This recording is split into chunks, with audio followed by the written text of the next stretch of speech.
Hello my dear friends, welcome back to my channel. ಎಲ್ಲರೂ ಹೇಗಿದ್ದೀರಾ? ಎಲ್ಲರೂ ಚೆನ್ನಾಗಿದ್ದೀರಾ ಅಂತ ಅಂದ್ಕೊತೀನಿ. ನಾನು ಕೂಡ ಚೆನ್ನಾಗಿದ್ದೀನಿ. ಇನ್ನು ಇವತ್ತು ಹೊಸ ವರ್ಷ, ನಮಗೆಲ್ಲ ಯುಗಾದಿ ಹಬ್ಬಕ್ಕೆ ಹೊಸ ವರ್ಷ. ಇಂಗ್ಲೀಷ್ ಕ್ಯಾಲೆಂಡರ್ ಪ್ರಕಾರ ಇವತ್ತು ಹೊಸ ವರ್ಷನ ಆಚರಣೆ ಮಾಡ್ತಾರೆ. ಇನ್ನು ನನ್ನನ್ನು ಇಷ್ಟಪಟ್ಟು, ನನ್ನ ಚಾನಲ್ನ ಇಷ್ಟಪಟ್ಟು 11,678 ಜನ ಸಬ್ಸ್ಕ್ರೈಬ್ ಮಾಡ್ಕೊಂಡಿದ್ದೀರಾ. ನಿಮ್ಮೆಲ್ಲರಿಗೂ ನಾನು ಹೊಸ ವರ್ಷದ ಆರ್ಥಿಕ ಶುಭಾಶಯಗಳು. ಇಂದಿನ ವರ್ಷದ ನೋವುಗಳನ್ನೆಲ್ಲ, ಕಹಿ ನೆನಪುಗಳನ್ನೆಲ್ಲ ಮರೆತು ಈ ವರ್ಷ ಸಂತೋಷದಿಂದ ಕಳೆಯೋಣ. ಈ ವರ್ಷ ಗುರುವಾರ ಶುರುವಾಗಿರೋದ್ರಿಂದ ಹೊಸ ವರ್ಷ, ಗುರುರಾಯರು ಪ್ರತಿಯೊಬ್ಬರಿಗೂ ಹೊಸ ವರ್ಷ, ಹೊಸ ಕನಸುಗಳು, ಪ್ರತಿದಿನ ಸಂತೋಷ ಮತ್ತು ಉತ್ತಮ ಆರೋಗ್ಯ, ಅಂತ್ಯವಿಲ್ಲದ ಶುಭ ದಿನಗಳು ನಿಮ್ಮ ಬಾಳಲ್ಲಿ ತುಂಬಿರಲಿ ಎಂದು ನನ್ನ ಮನಸ್ಸಿಂದ ಹಾರೈಸ್ತಾ ಹೊಸ ವರ್ಷದ ಶುಭಾಶಯಗಳು ನಿಮ್ಮೆಲ್ಲರಿಗೂ. ಇನ್ನು ಈ ವರ್ಷ ನಾನು ಮೊದಲನೇದಾಗಿ ವಾಯ್ಸ್ ಓವರ್ ಕೊಡ್ತಾ ಇದ್ದೀನಿ. ಇನ್ನು ಬ್ಲಾಗ್ಗೆ ಬಂದುಬಿಡೋಣ. ಸೋಮವಾರದ ದಿನ ಒಂದು ಸ್ವಲ್ಪ ಲೇಟಾಗಿ ಎದ್ದೆ. ಯಾಕೆ ಅಂತಂದರೆ ಭಾನುವಾರದ ದಿನ ಒಂದು 2024-25 ವರ್ಸ್ಟ್ ಇಯರ್ ಅಂತ ಹೇಳ್ಬೋದು. ಅದ್ರ ಬಗ್ಗೆ ನಮ್ಮ ಯಜಮಾನರು ಒಂದು ಸ್ವಲ್ಪ ಹೇಳಿದ್ರು. ಮತ್ತು ಈ ದಿನಗಳು ಮುಂದಕ್ಕೆ ನಾವು ತಗೊಂಡು ಬರಬಾರ್ದು ಅಂತ ಹೇಳಿದ್ರು. ಆ ದಿನಗಳು ನೆನೆಸ್ಕೊಂಡು ನಾನು ರಾತ್ರಿ ಮಲಗಿದ್ದೆ ಒಂದು 10:30-11 ಗಂಟೆನೋ, ಒಂದು 2-2.5 ಅವರ್ ಅಷ್ಟೇ ಮಲಗಿದ್ದು. ರಾತ್ರಿ 2 ಗಂಟೆಗೆ ಎಚ್ಚರ ಆಗಿದ್ದು. ಬೆಳಗಿನ ಜಾವ ಒಂದು 5:30 ಆದ್ರೂ ನಿದ್ದೆ ಬಂದೇ ಇರಲಿಲ್ಲ. ಹಾಗಾಗಿ ಲೇಟಾಗಿ ಎದ್ದೆ, ಒಂದು 7:30 ಹಂಗೆ ಎದ್ದೆ. ಸೊ ಎದ್ದು ನಿಧಾನಕ್ಕೆಲ್ಲ ಕೆಲಸಗಳನ್ನ ಮಾಡ್ಕೊತ, ಆ್ಯಕ್ಚುಲಿ ಮಧ್ಯಾಹ್ನದಷ್ಟೊತ್ತಿಗೆ ಎಲ್ಲ ಸ್ನಾನ ಮುಗಿಸ್ದು ಬಾತ್ರೂಮ್ ಎಲ್ಲ ತೊಳ್ಕೊಂಡು, ವೈಕುಂಠ ಏಕಾದಶಿ ಇತ್ತಲ್ವ ಮಂಗಳವಾರ, ಹಾಗಾಗಿ ಎಲ್ಲ ಬೇಗ ಮುಗಿಸ್ಕೊಂಡು ಒಂದು ಸ್ವಲ್ಪ ಆ ಹೂವೆಲ್ಲ ತಂದು ಎಲ್ಲ ಹೊಲ್ಕೊಂಡು ಪೂಜೆ ಮಾಡೋಣ ಅಂಥೇಳಿ ಪ್ಲ್ಯಾನ್ ಮಾಡ್ಕೊಂಡಿದ್ದೆ. ಆದರೆ ನೈಟ್ ನಿದ್ದೆ ಇಲ್ದಂಗಾಗಿ ಸ್ವಲ್ಪ ಎಲ್ಲ ಕೆಲಸಗಳು ಲೇಟ್ ಆಯಿತು. ಸೊ ಇನ್ನೇನು ಮಾಡೋದು ಅಂತ ಅಂದ್ಬಿಟ್ಟು ಮಧ್ಯಾಹ್ನ ಒಂದು 3 ಗಂಟೆ ಹಂಗೆ ಎಲ್ಲ ಇವಾಗ 2 ಮೇಲ್ಗಡೆ ಬಾತ್ರೂಮ್ ಎಲ್ಲ ತೊಳ್ಕೊಂಡು, ಇನ್ನು ತಲೆ ಸ್ನಾನ ಮಾಡಿಕೊಂಡು, ಒಂದು ಸ್ವಲ್ಪ ಈರುಳ್ಳಿ ಎಲ್ಲ ತರೋದಿತ್ತು, ಈರುಳ್ಳಿ ಬೆಳ್ಳುಳ್ಳಿ ಎಲ್ಲ ತರೋದಿತ್ತು. ಹಾಗೆ ಹೂವೆಲ್ಲ ತೊಗೊಂಡು ಬಂದು ಇವಾಗ ಹಾರ ಮಾಡ್ಕೊಳ್ಳೋಣ ಅಂಥೇಳಿ ಮಾಡ್ಕೊತಾ ಇದ್ದೀನಿ. ಇನ್ನು ಭಾನುವಾರ ರಾತ್ರಿ ಎಲ್ಲ ನಿದ್ದೆ ಬೇರೆ ಇರಲಿಲ್ಲ ಅಲ್ವಾ, ಹಾಗಾಗಿ ಮಧ್ಯಾಹ್ನ ಅಡುಗೆ ಮಾಡಿರಲಿಲ್ಲ, ಸಾಂಬಾರು ಮಾಡಿರಲಿಲ್ಲ. ಇನ್ನು ರಾತ್ರಿಗೆ ಅಡುಗೆ ಬೇರೆ ಮಾಡಬೇಕಾಗಿತ್ತು. ಒಂದು ಹಾರ ಮಾಡಿಟ್ಟು ಹೋಗಿ ಮಜ್ಜಿಗೆ ಹುಡಿ ಮಾಡಿದೆ.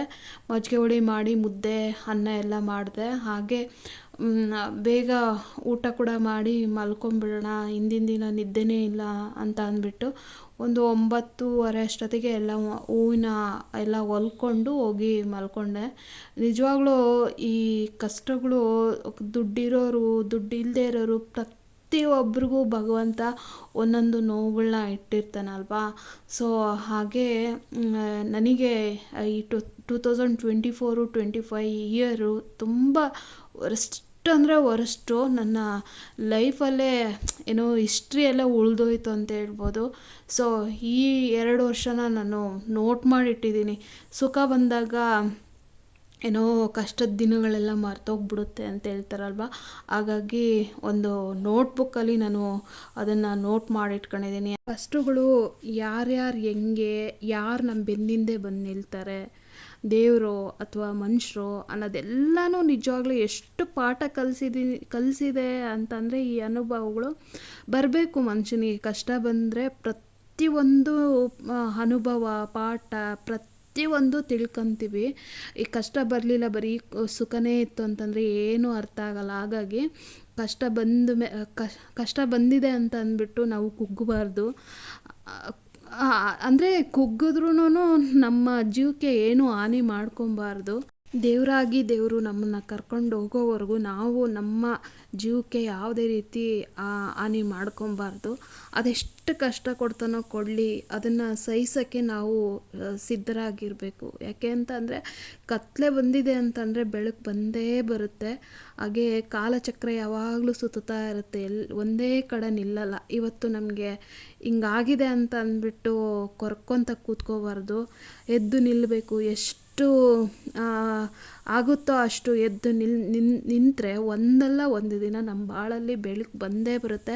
ಜೊತೆಗೆ ಯಾರ್ಯಾರು ನಮಗೆ ಏನೇನು ಆ, ಅಂತ ಎಲ್ಲ ಭಗವಂತ ತಿಳಿಸ್ಕೊಡ್ತಾನೆ. ಯಾರು ನಮ್ಮ ಬೆನ್ನಿಂದೆ ಬಂದು ನಿಲ್ತಾರೆ, ನಾವು ಯಾರಿಗೆಲ್ಲ ಏನೇನು ಮಾಡಿರ್ತೀವಿ, ಕೊನೆಗೆ ಬಂದು ನಿಲ್ಲೋರು ಯಾರು ಅಂತೆಲ್ಲನೂ ಭಗವಂತ ನಾವು ಏನೇನು ಎಲ್ರಿಗೂ ಏನೇನು ಮಾಡಿರ್ತೀವಿ, ಕೊನೆಗೆ ನಮಗೆ ಕಷ್ಟ ಬಂದಾಗ ಯಾರು ಬರ್ತಾರೆ, ಹೇಗೆ ಮಾಡ್ತಾರೆ, ಹೇಗೆ ನೋಡ್ತಾರೆ ಅದನ್ನೆಲ್ಲನೂ ತಿಳಿಸ್ಕೊಡ್ತಾನೆ ಭಗವಂತ. ಕೊನೆಗೆ ಯಾರು ನಿಲ್ತಾರೆ ಅಂತಲೂ ಕೂಡ ತಿಳಿಸ್ಕೊಟ್ಟ. ನಿಜವಾಗ್ಲೂ ನನಗೆ ಖುಷಿ ಆಗುತ್ತೆ. ಕೊನೆಗೆ ಯಾರು ನಿಲ್ಲಲ್ಲ, ಭಗವಂತ ಒಬ್ಬನೇ ನಿಲ್ಲೋದು. ಹಾಗಾಗಿ ನಮ್ದು ಏನೇ ಕಷ್ಟ ಇದ್ರೂ ಯಾರನ್ನೂ ಎಕ್ಸ್ಪೆಕ್ಟೇಷನ್ ಇಟ್ಕೊಳ್ದೆ ನಮಗೆ ಯಾರೂ ಇಲ್ಲ ಅಂತ ಅಂದ್ರೂ ನಮಗೆ ಭಗವಂತ ಇದ್ದಾನೆ ಅಂಥೇಳಿ ಭಗವಂತನ ನಂಬಿದ್ರೆ ಭಗವಂತ ನಿಜವಾಗ್ಲೂ ಮನುಷ್ಯರಾದ್ರೂ ಮೋಸ ಮಾಡ್ಬೋದೇನೋ, ಮನುಷ್ಯರಾದ್ರೂ ಸುಳ್ಳು ಹೇಳ್ಬೋದೇನೋ, ಮನುಷ್ಯರಾದ್ರೂ ಅವ್ರಿಗೆ ಕಷ್ಟ ಬಂದಿದೆ ಅಂದರೂ ಕೂಡ ಬಂದು ಏನು ಮಾಡದೇ ಇರ್ಬೋದೇನೋ. ಆದರೆ ಭಗವಂತ ಕಷ್ಟ ಕೊಡೋನು ಅವನೇ, ಸುಖ ಕೊಡೋನು ಅವನೇ. ಹಾಗಾಗಿ ಏನೇ ಬಂದ್ರೂ ಮನುಷ್ಯರು ಮಾತ್ರ ನಂಬೇಡಿ, ಭಗವಂತನ ನಂಬಿ. ಭಗವಂತ ಮೋಸ ಮಾಡೋದೇ ಇಲ್ಲ, ಅದು ಯಾರೇ ಆಗಿರ್ಬೋದು. ಅದು ಮನುಷ್ಯ ಆದರೆ ಮೋಸ ಮಾಡ್ತಾನೆ, ಎಲ್ಲ ಉಪಯೋಗ ಪಡ್ಕೊತಾನೆ ಮನುಷ್ಯ. ಆದರೆ ನಮಗೇನಾದರೂ ಸ್ವಲ್ಪ ಕಷ್ಟ ಆಗಿದೆ ಅಂತಂದರೆ ಅಯ್ಯೋ ಅವ್ರಿಗೆ ಕಷ್ಟ ಬಂದುಬಿಟ್ಟಿದೆ, ನಮ್ಮ ಹತ್ರ ಇರೋದನ್ನ ತೋರಿಸ್ಕೊಳ್ಳೋದು ಬೇಡ, ಆಮೇಲೆ ಎಲ್ಲಿ ಕೇಳಿಬಿಡ್ತಾರೋ ಅಂತ ಅಂದ್ಬಿಟ್ಟು ದೂರ ಆಗ್ತಾರೆ. ಅದೇ ನೀವು ನಮಗೆ ಕಷ್ಟ ಬಂದಿದೆ ಅಂತ ಅಂದ್ಬಿಟ್ಟು ಭಗವಂತನ ಸೇವೆ ಮಾಡಿ, ಭಗವಂತ ಎಷ್ಟು ಸರ್ಪ್ರೈಸ್ ಕೊಡ್ತಾನೆ ಅಂತಂದರೆ ಅಷ್ಟು ಸರ್ಪ್ರೈಸ್ ಕೊಡ್ತಾನೆ. ಹಾಗಾಗಿ ಏನೇ ಕಷ್ಟ ಬಂದ್ರೂ, ಏನೇ ಒಂದಾದ್ರೂ ಯಾರ ಹತ್ರ ಹೇಳ್ಕೊಳ್ದೆ, ನಾವು ಯಾರಿಗೋ ಕೊಟ್ಟಿದ್ದೀವಿ ಅಂತೇಳಿ ಎಕ್ಸ್ಪೆಕ್ಟೇಷನ್ ಇಟ್ಕೊಳ್ದೇ ಆ ಭಗವಂತನ ನಂಬಿ ನಮ್ಮ ಕಷ್ಟನೆಲ್ಲ ಭಗವಂತ ಪಾದಕ್ಕೆ ಹಾಕಿದ್ರೆ ಎಷ್ಟು ಬೇಗ ಅದ್ರ ಜೊತೆಗೆ ನಾವು ನಯ ವಿನಯ ನಿಯತ್ತು ಇಟ್ಕೊಂಡ್ರೆ ಭಗವಂತ ಎಲ್ಲೋ ಕರ್ಕೊಂಡೋಗ್ತಾನೆ. ನಮ್ಮ ಕಷ್ಟಗಳನ್ನು ನಾವು ಯಾರಿಗೂ ಹೆಲ್ಪ್ ಮಾಡಿದ್ವಿ ನಮಗೆ ಮಾಡ್ತಾರೆ ಅಂತ ಎಕ್ಸ್ಪೆಕ್ಟೇಷನ್ ಇಟ್ಕೊಬೇಡಿ. ನಮ್ಗೆ ಏನೇ ಕಷ್ಟ ಆದರೂ ಭಗವಂತ ಪಾದಕ್ಕೆ ಹಾಕಿ ಭಗವಂತ ನಮ್ಮ ಬೆನ್ನಿಂದ ನಿಲ್ತಾನೆ. ಸೊ ಯಾರು ಇಲ್ದರಿಗಂತೂ ಭಗವಂತ ಖಂಡಿತ ಇದ್ದೇ ಇರ್ತಾನೆ. ಇದನ್ನು ನಾನು ನನ್ನ ಅನುಭವದ ಮಾತನ್ನು ನಿಮ್ಮ ಜೊತೆ ಶೇರ್ ಮಾಡ್ಕೊತಾ ಇದ್ದೀನಿ. ಇನ್ನು ಬ್ಲಾಗ್ಗೆ ಬಂದುಬಿಡೋಣ. ಬ್ಲಾಗ್ ಮುಂದೆ ಹೋಗ್ಬಿಟ್ಟಿದೆ. ಸೊ ವೈಕುಂಠ ಏಕಾದಶಿ 30ನೇ ತಾರೀಕು ಮಂಗಳವಾರ ದಿನ. ಆ್ಯಕ್ಚುಲಿ ನನಗೆ ಅವತ್ತು ಪೀರಿಯಡ್ ಬಂದ್ಬಿಡುತ್ತೇನೋ ಅಂತ ಅಂದ್ಕೊಂಡಿದ್ದೆ. ಭಗವಂತ ನನಗೆ ಏಕಾದಶಿ ವ್ರತ ಮಾಡೋದಕ್ಕೆ ಅವಕಾಶ ಮಾಡಿಕೊಟ್ರು. ಬೆಳಗ್ಗೆಯಿಂದ ನಾನು ಇಡೀ ದಿನ ನಿರ್ಜಲ ಉಪವಾಸ ಮಾಡೋಣ ಅಂದ್ಕೊಂಡ್ರೆ ನನಗೆ ವಯಸ್ಸು ಅನ್ನೋದು ಸ್ವಲ್ಪ ತಡೀತು ಅಂತ ಹೇಳ್ಬೋದು. ಅವತ್ತು ಫುಲ್ ಮೇಲಿಂದ ಎಲ್ಲ ಕಸ ಗುಡಿಸ್ಕೊಂಡು, ಮನೆ ಕೆಳಗಡೆ ಎಲ್ಲ ಕಸ ಗುಡಿಸ್ಕೊಂಡು, ಮನೆ ಒರೆಸಿ, ಗೇಟ್ ಹತ್ರ ಎಲ್ಲ ರಂಗೋಲಿ ಎಲ್ಲ ಹಾಕಿ, ಆಮೇಲೆ ಅವಲಕ್ಕಿ ಚಿತ್ರಾನ್ನ ಮಾಡಿ, ಮನೇಲಿ ಎಲ್ಲ ಪೂಜೆ ಮಾಡಿ, ಆಮೇಲೆ ಇಸ್ಕಾನ್ಗೆ ಹೋಗಿದ್ವಿ. ನಮ್ಮ ಮನೆ ಹತ್ರನೇ ವೈಕುಂಠ ಇಲ್ಲು, ಅಲ್ಲಿ ಹೋಗಿದ್ವಿ. ಈ ವರ್ಷ ಅಂತೂ ಸಿಕ್ಕಾಬಟ್ಟೆ ಕ್ರೌಡಪ್ಪ. ನಿಜವಾಗ್ಲೂ 2020ರಿಂದ ನಾವು ನಮ್ಮ ಮನೆಗೆ ಸ್ವಂತ ಮನೆಗೆ ಬಂದಾಗಿಂದ ಇಷ್ಟೊಂದು ಜನ ನೋಡಿರಲಿಲ್ಲ. ಈ ವರ್ಷವೇ ಆಲ್ಮೋಸ್ಟ್ 75% ಜನ ಬಂದುಬಿಟ್ಟಿದ್ರು. ಮೇ ಬಿ ಮುಂದಿನ ವರ್ಷ ಒಂದು 85-90% ಅಷ್ಟು ಜನ ಸಿಕ್ಕಾಬಟ್ಟೆ ಕ್ರೌಡ್ ಆಗುತ್ತೆ ಅಂತ ಅಂದ್ಕೊತೀನಿ. ಇನ್ನು 2028ಕ್ಕೆ ಮೇ ಬಿ ಫುಲ್ಲು 100% ಕ್ರೌಡ್ ಆಗುತ್ತೆ ಅಂತ ಅಂದ್ಕೊತೀನಿ. ಆವಾಗ ಏನಪ್ಪ ಮಾಡೋದಂತೇಳಿ ಯೋಚನೆ ಇವಾಗಲೇ ಶುರುವಾಗ್ಬಿಟ್ಟಿದೆ. ಎಲ್ಲೋದ್ರೂ ಜನ ಬರ್ತಾರಲ್ಲ. ಈ ಈ ಬೆಂಗಳೂರಿನಲ್ಲಿ ಎಲ್ಲಿ ಹೋಟೆಲ್ ಮಾಡಿದ್ರೂ ಜನ ಇರ್ತಾರೆ, ಎಲ್ಲಿ ದೇವಸ್ಥಾನ ಕಟ್ಟಿದ್ರೂ ಜನ ಇರ್ತಾರೆ, ಮತ್ತು ಎಲ್ಲಿ ಹಾಸ್ಪಿಟ್ಲ್ ಕಟ್ಟಿದ್ರೂ ಜನ ಇರ್ತಾರೆ. ಈ 3 ಕಡೆ ಎಲ್ಲ ನೋಡಿದ್ರೂ ಜನ ಇರ್ತಾರಲ್ಲಪ್ಪ ಅಂತ ಅಂದ್ಬಿಟ್ಟು ಅದೇ ಮನಸ್ಸಲ್ಲಿ ನಾನು ನಮ್ಮ ಯಜಮಾನ್ರ ಹತ್ರ ಹೇಳ್ಕೊತ ಬರ್ತಾಯಿದ್ದೆ. ಸೊ ಯಾವ ದೇವಸ್ಥಾನ ನೋಡು ತುಂಬಿರುತ್ತೆ, ಯಾವ ಹೋಟೆಲ್ ನೋಡಿದ್ರೂ ತುಂಬಿರುತ್ತೆ ಅಂತ ಅವರು ಅದನ್ನೇ ಹೇಳ್ತಾಯಿದ್ರು. ಇನ್ನು ದರ್ಶನ ಮಾಡಿಕೊಂಡು ಇವ್ರಿಗೆ ಬೇರೆ ಫುಲ್ಲು ಕೋಲ್ಡ್ ಆಗಿಬಿಟ್ಟು ಜ್ವರ ಬೇರೆ ಇತ್ತು. ಮಕ್ಕಳೇನೂ ಬಂದಿರಲಿಲ್ಲ. ನಾನು ಮತ್ತು ಯಜಮಾನ್ರು ಅಷ್ಟೇ ಹೋಗಿದ್ದು. ಮಗಳು ಪೀರಿಯಡ್ ಇತ್ತು, ಅದಕ್ಕೆ ಬರೋಕ್ಕಾಗಲಿಲ್ಲ.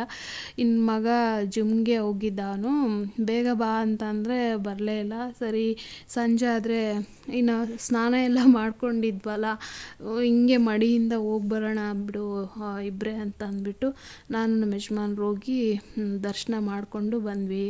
ಇನ್ನು ಆ್ಯಕ್ಚುಲಿ ನಾನು ನಿರ್ಜಲ ಉಪವಾಸ ವ್ರತ ಮಾಡೋಣ ಅಂತ ಅಂದ್ಬಿಟ್ಟು ಯಾವಾಗಲೂ ವರ್ಷ ಹೋಗಿ ದರ್ಶನ ಮಾಡ್ಕೊಂಡು ಬಂದು ತಿಂತಾ ಇದ್ದೆ. ಈ ವರ್ಷ ಫುಲ್ಲು ನೀರನ್ನು ಕುಡಿಬಾರ್ದು, ಏನು ಬೇಡ ಅಂತ ಅಂದ್ಬಿಟ್ಟು ಅಂದ್ಕೊಂಡ್ರೆ ಆಗಲೇ ಇಲ್ಲ.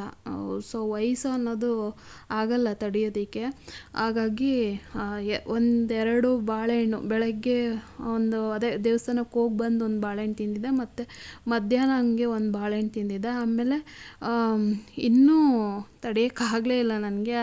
ಆಮೇಲೆ ಹಾಲು ಎಷ್ಟು ಅಂದರೆ ಏನು ಜಾಸ್ತಿ ಅಲ್ಲ, ಲಘು ಅಂದರೆ ಒಂದು ಕಾಫಿ ಕುಡಿತೀವಲ್ಲ ಅದರಲ್ಲಿ ಒಂದು ಸ್ವಲ್ಪ ಅರ್ಧ ಗ್ಲಾಸ್ ಅಷ್ಟನ್ನು ಕುಡಿದಿದ್ದೆ.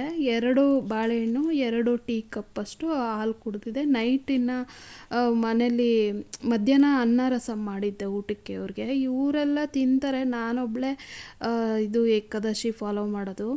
ಸೊ ಇವ್ರು ಬೇರೆ ಹುಷಾರಿರಲಿಲ್ಲಲ್ಲ, ಅದಕ್ಕೆ ಅನ್ನ ರಸಂ ಮಾಡಿ ನನಗೆ ನೆಗಡಿ ಜಾಸ್ತಿ ಇದೆ ಅಂತೇಳಿದ್ರು, ಅದಕ್ಕೆ ಮಾಡಿಕೊಟ್ಟಿದ್ದೆ. ನಾನು ರಾತ್ರಿ ಮುದ್ದೆ ಮತ್ತು ಪಪ್ಪು ಸಾಂಬಾರು ರೈಸು ಎಲ್ಲ ಮಾಡ್ತಾಯಿದ್ದೀನಿ. ರಸಂ ಕೂಡ ಇತ್ತು, ಆದ್ರೂ ಮಗ ತಿನ್ನೋದಿಲ್ಲ ಅಂಥೇಳಿ ಪಪ್ಪು ಸಾಂಬಾರು ಮುದ್ದೆ ಅನ್ನ ಮಾಡಿ ರಸಂ ಎಲ್ಲ ಬಿಸಿ ಮಾಡಿಕೊಟ್ಟು, ಆಮೇಲೆ ನಾನು ಹಂಗೆ ಒಂದು ದಾಳಿಂಬೆ ಹಣ್ಣು ತಿನ್ಕೊಂಡು ಮಲ್ಕೊಳ್ಳೋಣ ಅಂತ ಅಂದ್ಬಿಟ್ಟು ಬಿಡಿಸ್ಕೊತಾ ಇದ್ದೀನಿ. ಇವತ್ತಿನ ಬ್ಲಾಗಲ್ಲಿ ಪಂಡ್ರಾಪುರ ವಿಠಲನ ಬಗ್ಗೆ ತಿಳ್ಕೊಳ್ಳೋಣ. ವಿಠಲ ಅಂತ ನೆನೆಯೋದ್ರಿಂದ ನಮ್ಮ ಹೃದಯ ಗಟ್ಟಿ ಆಗುತ್ತೆ, ಅದೊಂದು ಶಕ್ತಿ ಅಂತ ಹೇಳ್ತಾರೆ. ಇನ್ನು ಇಡೀ ಪ್ರಪಂಚಕ್ಕೆ ಇವರು 2 ಕಡೆ ನಿಂತು ದರ್ಶನ ಕೊಡ್ತಾ ಇದ್ದಾರೆ. ಒಂದು ಕಡೆ ತಿಮ್ಮಪ್ಪ, ತಿರುಪತಿಯಲ್ಲಿ ತಿಮ್ಮಪ್ಪನಾಗಿ ನಿಂತು ಭಕ್ತರಿಗೆಲ್ಲ ದರ್ಶನ ಕೊಡ್ತಾಯಿದ್ದಾರೆ. ಇನ್ನೊಂದು ಕಡೆ ಪಂಡ್ರಾಪುರದಲ್ಲಿ ವಿಠಲನಾಗಿ ಅಲ್ಲಿ ಭಕ್ತರಿಗೆ ದರ್ಶನ ಕೊಡಲ್ಲ, ಭಕ್ತರ ದರ್ಶನನೇ ವಿಠಲ ತಗೊತಾರಂತೆ. ಎಂಥ ಆಶ್ಚರ್ಯ ಅಲ್ವಾ. ಮತ್ತು ಇನ್ನೊಂದು ಕತೆ ಕೇಳಿದ್ರೆ ಕಣ್ಣಲ್ಲಿ ಕೂಡ ನೀರು ಬರುತ್ತೆ. ಅದೇನು ಅಂತಂದರೆ, ನಾನಿಲ್ಲಿ ನಿಂತಿರೋದು ಭಕ್ತರಿಗೆ ದರ್ಶನ ಕೊಡೋಕ್ಕಲ್ಲ, ನಾನು ಭಕ್ತರ ದರ್ಶನ ಮಾಡ್ಕೊಳ್ಳೋಕ್ಕೆ ಈ ಕಲಿಯುಗದಲ್ಲಿ ನಿಂತಿದ್ದೀನಿ ಅಂತೇಳಿ ವಿಠಲ ಹೇಳ್ತಾರಂತೆ. ಹಾಗೆ ಅವ್ರ ಭಕ್ತರು ಎಲ್ಲೆಲ್ಲಿ ಏನೋ ಈ ದೇಶದ ಮೂಲೆಯಿಂದ ನನ್ನ ಭಕ್ತರು ಬಂದಿರ್ತಾರೆ. ಅವ್ರ ಭಕ್ತರ ಪಾದದ ಧೂಳನ್ನು ರಾತ್ರಿ ಎಲ್ಲ ಗುಡಿಸಿ ಜರಡಿ ಹಿಡಿದು ಅದನ್ನು ಚಂದ್ರಭಾಗ ನದಿಗೆ ತಗೊಂಡೋಗಿ ಅದನ್ನು ಪೇಸ್ಟ್ ಮಾಡಿಕೊಂಡು ಈ ಗಂಧ ಇಟ್ಟಿದ್ದಾರಲ್ಲ ಅದ್ರ ಮಧ್ಯದಲ್ಲಿ ಇಟ್ಟಿದ್ದಾರೆ ನೋಡಿ. ಅಂದರೆ ಭಕ್ತರ ಪಾದದ ಧೂಳನ್ನು ದೇವರು ಅವ್ರ ಹಣೆಯಲ್ಲಿ ಇಟ್ಕೊತಾರೆ ಅಂತ ಹೇಳ್ತಾರೆ. ನಿಜವಾಗ್ಲೂ ಇದನ್ನು ಕೇಳಿ ನನಗೂ ಕೂಡ ಕಣ್ಣಲ್ಲಿ ನೀರು ಬಂತು. ಇದೇನಪ್ಪ, ಭಕ್ತರ ಪಾದ ಧೂಳನ್ನ ಭಗವಂತ ಹಣೆಯಲ್ಲಿ ಕುಂಕುಮ ಆಗಿ ಇಡ್ತಾರಲ್ಲ ಅಂತ ಅಂದ್ಬಿಟ್ಟು ನನಗೂ ಕೂಡ ತುಂಬ ದುಃಖ ಆಯಿತು. ಅದು ಆ ಕುಂಕುಮ ನಮಗೂ ಕೂಡ ಕೊಟ್ಟಿದ್ದಾರೆ ನಮ್ಮ ಯಜಮಾನ್ರು ಹೋದಾಗ. ಎಲ್ಲೂ ದೇವ್ರನ್ನ ಹೋಗಿ ಟಚ್ ಮಾಡೋಕ್ಕೆ ಬಿಡೋದಿಲ್ಲ. ಇಲ್ಲಿ ಪಂಡ್ರಾಪುರ ಪಾಂಡುರಂಗನ ಪಾದಕ್ಕೆ ನಮಸ್ಕಾರ ಮಾಡೋದಕ್ಕೆ ಪ್ರತಿಯೊಬ್ಬರೂ ಬಿಡ್ತಾರಂತೆ. ಅಂದರೆ ಪಾಂಡುರಂಗನೇ ಹೇಳಿದಾರಲ್ವ, ನಾನು ನನ್ನ ಭಕ್ತರ ದರ್ಶನ ಮಾಡ್ಕೊಬೇಕು ಅಂತ, ಅದಕ್ಕೋಸ್ಕರ ಪಾಂಡುರಂಗನ ಟಚ್ ಮಾಡಿ ಬರ್ತಾರಂತೆ. ನಿಜವಾಗ್ಲೂ ಅದೊಂಥರ ರೋಮಾಂಚನ ಅಂತ ಹೇಳ್ತಾರೆ ಎಲ್ರೂ. ಸೊ ನಮ್ಮನ್ನು ಕೂಡ ಕರ್ಕೊಂಡು ಹೋಗ್ತೀನಿ ನಿಮ್ಮನ್ನು ಅಂತ ಹೇಳಿದ್ದಾರೆ ನಮ್ಮ ಯಜಮಾನ್ರು. ಒಂದ್ಸಲ ಹೋಗಿ ಬರಬೇಕು. ಅಲ್ಲಿ ರುಕ್ಮಿಣಿ ಮತ್ತು ಶ್ರೀಕೃಷ್ಣ ಪರಮಾತ್ಮ ನೆಲೆಸಿದ್ದಾರೆ. ಪ್ರತಿದಿನ ಹೃದಯ ನೋವಾಗಲಿ ಬಿಡಲಿ ವಿಠಲನ ನೆನೀತಾ ಇದ್ದರೆ ಹೃದಯ ಆರೋಗ್ಯವಾಗಿರುತ್ತೆ ಅಂತ ಹೇಳ್ತಾ ಇವತ್ತಿನ ವ್ಲಾಗ್ನ ಇಲ್ಲಿಗೆ ಎಂಡ್ ಮಾಡ್ತಾ ಇದ್ದೀನಿ ಫ್ರೆಂಡ್ಸ್. ಇವತ್ತಿನ ವ್ಲಾಗ್ ನಿಮಗೆಲ್ಲರಿಗೂ ಇಷ್ಟ ಆಗಿದೆ ಅಂತ ಅಂದ್ಕೊತೀನಿ. ಇಷ್ಟ ಆಗಿದ್ದರೆ please like, share, comment and subscribe to my channel. ಇನ್ನೊಂದು ಹೊಸ ವರ್ಷದ ಹೊಸ ವ್ಲಾಗಲ್ಲಿ ಸಿಗ್ತೀನಿ. ಅಲ್ಲಿವರೆಗೂ thank you for watching my video. Bye. ಹಾಗೆ ಎಲ್ಲರೂ ಖುಷಿಯಾಗಿರಿ ಇಡೀ ವರ್ಷ ಅಂತ ಹೇಳ್ತೀನಿ.